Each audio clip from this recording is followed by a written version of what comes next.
Good afternoon. My name is Ashley Long. I'm in your AgCom400 class at Kansas State University. I am writing and reading and presenting my proposal called Protecting a Breed. Meet the Tennessee Walking Horse. The Tennessee Walking Horse was originally bred and created in 1790 from a cross of a Narragansett Pacer, Canadian Pacer, and a gaited Spanish horse. The Breeders' Association was created in 1935. It is known as the Tennessee Walking Horse Exhibitioners and Breeders Association. The Tennessee Walking Horse has gaits. The three main gaits are flat walk, which is a 4-beat ambling gait, the running walk, which is just like the flat walk, that is a 4-beat ambling gait, except it is a faster walk than the flat walk. Lastly, the canter is like most other horses that can canter, except for this canter is more in a rocking horse 4-beat motion. The Tennessee Walking Horse was bred for their gaits and their great demeanor.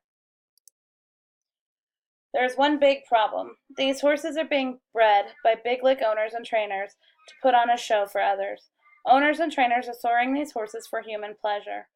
There are two types of soring. One is chemical and the other is physical. Chemical soring includes the use of causative agents that are cooked into the skin on a horse's lower portion of the leg. The chemicals that are used that are most common are diesel fuel, kerosene, mustard oil. Physical soring can come in all kinds of shapes and sizes. The main one that we are talking about is on the hoof. You will see on the bottom of a horse's hoof a big stack placed with a wedge placed in between the hoof and the pad, and then a chain wrapped around the horse's leg to increase the horse's pickup motion. I have found a very interesting video, sorry about that, some technical difficulties, that I have found on YouTube. It was actually posted by the Humane Society, and it's all about soring. It will help bring my point across.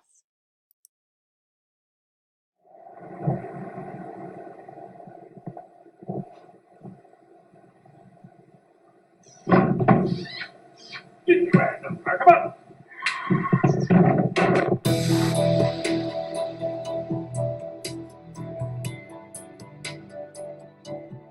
ThorSport is a major player in the world of Tennessee walking horses, where horses are abused for prizes and prestige. Diesel fuel and other harsh caustic chemicals are used in a practice called soring, the intentional infliction of pain to a horse's legs or hooves to produce an artificial, flashy, high step known as the big lick. Forced to wear unnatural high-heeled shoes, horses have harmful chemicals applied to their legs, while wraps cook the substances into the horse's skin. The legs become extremely irritated and sensitive, triggering a pawing motion that indicates severe pain. Heavy chains and rollers strike the legs with each step, producing the big lick. A 2011 HSUS undercover investigation exposed the cruelty behind these competitions. It led to a 52-count indictment against the trainer, and as a result, others in the industry kept a low profile, even as they continued to abuse horses. ThorSport's staff was no exception. Human hair thickening products and even spray paint were used to hide evidence of hair loss, scarring, and other signs of soring.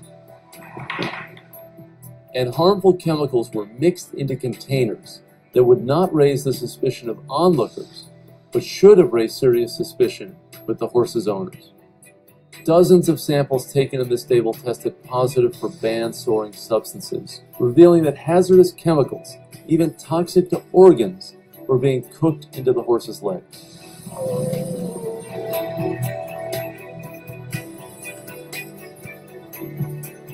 Afraid. He knows it's here, he's dealing with it, but on his own time. Considering that some of ThorSport's trainers have committed previous soring violations, our investigative findings come as no surprise. The soaring industry has survived for too long. For more than 50 years, Tennessee walking horses have been abused for profit.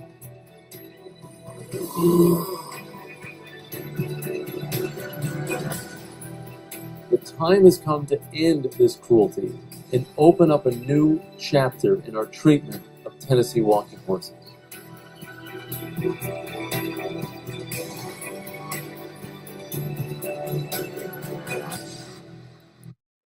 Now that you watched the video, let's take a closer look at these pictures. Whoops, I did it again. Technical difficulty. Sorry, I wasn't even touching it. A closer look at soaring. And the picture on the left, courtesy of Bradley Dick Photography that I have found online, the picture on the left has a horse with its hoof held up and it's wrapped with saran wrap to set these chemicals that you saw in the video into the horse's leg. The picture in the middle, again, courtesy of Bradley Dick Photography, shows how a close-up picture of what the pads and the chains look like on these horses.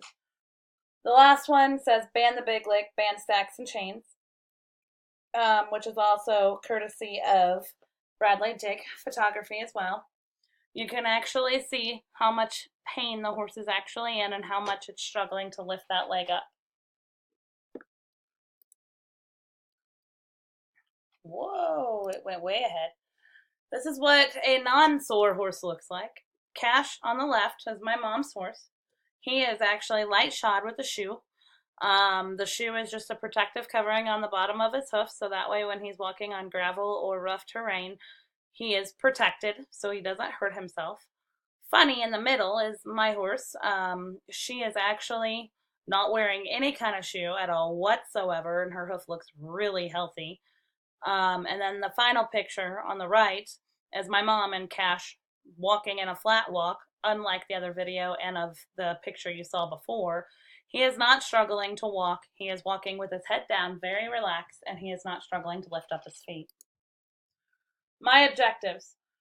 I want to establish an on-campus organization, implement a plan to get stronger law to prevent further abuse and soaring, grow our organization at our own campus to other agriculture colleges. I want to educate and train future veterinarians about the signs of soaring. My proposal. I am proposing that the student body of Kansas State University create an organization against the soaring of gaited horses. Said organization will meet at a minimum of once a week to educate other students in the veterinarian program. Veterinarians are used to be as DQP, or designated qualified person, at major livestock and horse events to evaluate and discover signs of soaring. Soaring is a major issue in the gaited horse community, and as students, teachers, and faculty, we need to take a stand against it. Cost/budget. The average cost to start an organization on campus is virtually nothing. The main cost would be time. Time to educate students and faculty of soaring in the industry and ways they can spot soaring and how to react when said soaring is found. Students are a very powerful tool when it comes to a voice and standing up as one. The student body here at Kansas State University is rather large, and we can all come together as one and educate and teach and train others about the soaring in this industry and how badly it needs to be stopped. I want to thank you very much for listening to my proposal. These are my works cited, and you can contact me at long, LONG, 18 at ksu.edu. Thank you for listening.